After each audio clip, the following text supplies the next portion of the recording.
Hello guys! So for today's video, magpapakitang gilas muna ang mga ebab ninyo. Talagang pinangunahan niya ni Teacher Leona. Diba, hindi nyo alam, talagang panlaban namin yan. So mga ka-auntie ko, ipapakita ko nga sa inyo ang mga kaganapan namin. Ang aming preparation ng buwan ng wika. O diba, super late mga ka-auntie ko. Ito ay preparation namin ng buwan ng wika. At dahil nga ulan ng ulan dito sa Puerto Princesa, iniisip namin kung itutuloy pa ba namin to. Uy, walang ganon. Kung nakikita nyo dyan mga ka-auntie ko, August 29 pa ang celebration namin ng buwan ng wika.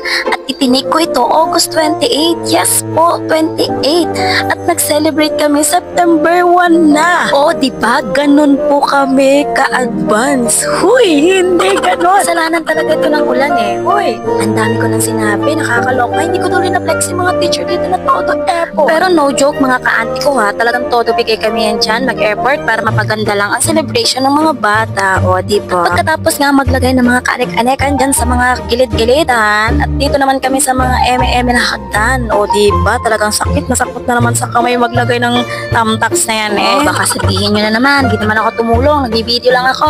Oy, charot. Ito lamang, bye-bye!